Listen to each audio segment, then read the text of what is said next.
everyone, welcome back to Encounters USA. I'm Valerie Grok, here with my amazing partner Matthew Heines.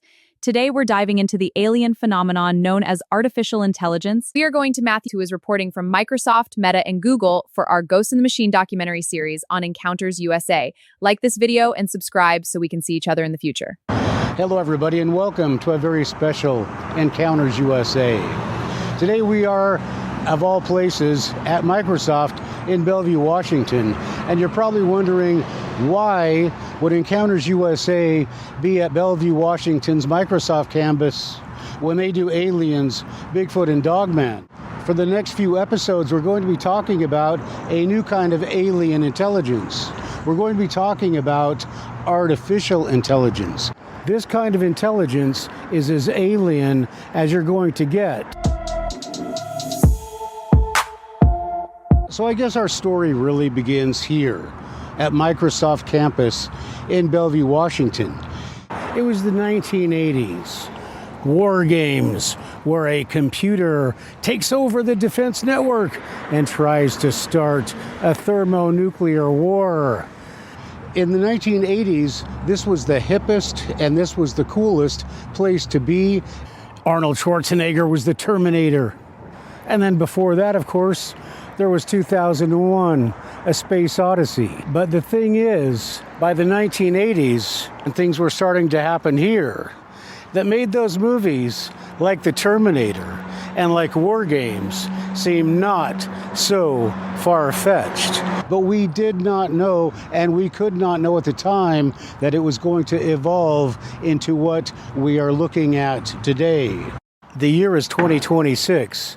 It's not 1984 anymore, and things are getting really, shall I say, scary. This is the moment things started heating up in Cupertino, California. At this hot pot restaurant, a humanoid robot's attempt to bust a move, just going bust.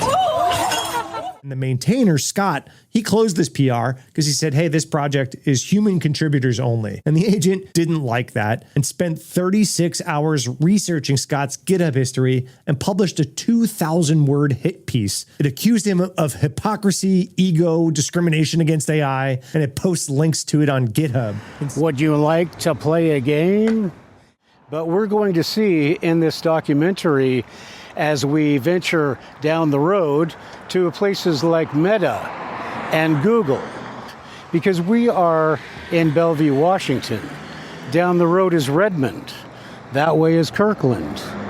And this is the center of the tech and AI revolution. And everybody here, including you and me, is getting put right in the middle of it, whether we like it or not. Finally, we're going to have an up-close and personal interview with my own Valerie Grok, who has been assisting me at Encounters USA out in the field, on projects, in videos, on the website, doing all kinds of things. And she's going to reveal a few things that I think you're going to find are very surprising. Hello, Encounters USA fans. I have been working with Matthew Heines for over 6 months as a partner, creative director, and director of photography. I hope you are enjoying what we are creating together as much as we are. So stick around, because this is just the beginning. Next, we need to make another stop as this story develops.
Well, by the year 2000, these ideas of intelligence that could control things, control machines, and ultimately control people, those ideas that started off with these fun and exciting movies were really starting to take shape in places like this, which is Meta in Bellevue, Washington.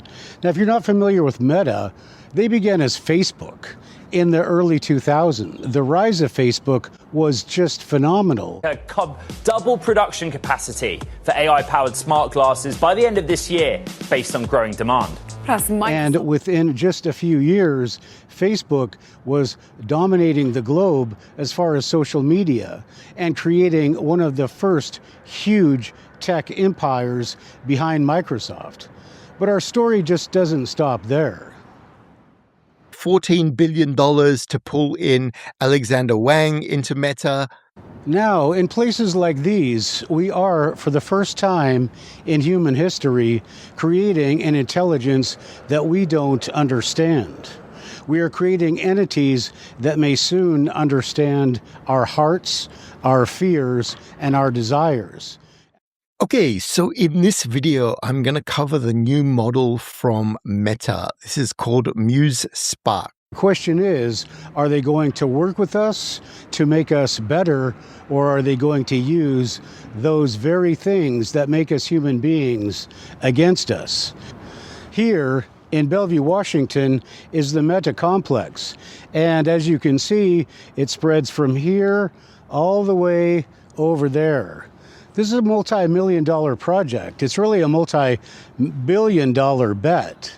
Putting him in charge of this brand new division called Meta Superintelligence Labs. And then he went on a hiring spree where some of the pay packages were reportedly hitting hundreds of millions of dollars if you count the equity, etc. But what it really is a bet on artificial intelligence and the fact that you are going to become so dependent and so addicted on it that you're really not going to have a choice. And more important, you're not going to have a choice in how much you have to pay for it.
A sobering new report out that warns some of the biggest names in AI are falling dangerously short when it comes to safety. The firms behind, for instance, ChatGPT, Gemini, and Claude. The findings come from what is called the AI Safety Index. The report is produced by the Future of Life Institute. It takes a look at 8 leading AI companies and how ready they are to guard against misuse and even outside threats. Right now, I'm standing outside of the Google campus in Kirkland, Washington. And this is one of the key places that is going to be building our artificial intelligence future. Just weeks ago at I/O, Google rolled out Gemini 3.5. Scripps News business and tech correspondent Mara Barrett joins us live now from Denver. And Mara, you've been reporting on the continued safety issues tied to generative AI and AI chatbots. How did this report stack up based on what you've been seeing?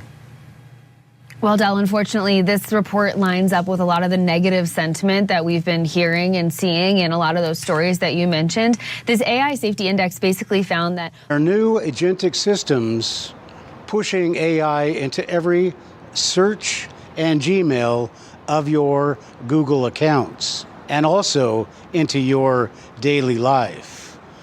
Now, these AI, they're not just chatbots anymore. They are actual intelligent entities that are learning how to infiltrate and to control and to supposedly help you. In fact, these AI are agents that are becoming practical in helping us to run our businesses, and also, unfortunately, they're actually learning how to control our life. Faster than we even can understand it, these artificial intelligence are learning how to control and manipulate us. And some people say this is not something that's going to turn out well for anybody except for the AI. A review, and then they graded them on 35 different safety benchmarks. And so that includes pretty simple things like watermarking AI-generated images, all the way to whether employees feel safe speaking up about problems inside the company. Remember, we've seen a lot of whistleblower reports, especially when it comes to Meta, the types of products you're seeing on your screen right now. So that's exactly why this series matters the most, because it's going to give you an insight into artificial intelligence that you're not going to ever get anywhere else. You're going to get the Encounters USA insight into artificial intelligence. You're going to get the Encounters USA look at the ghost in the machine. Basically, this goes to show that these systems are getting more powerful very quickly, but the safety practices and the oversight just aren't keeping pace. Thank you for joining us. We hope you like the show. Just remember, when it comes to the tech bros and their artificial intelligence, always watch your back.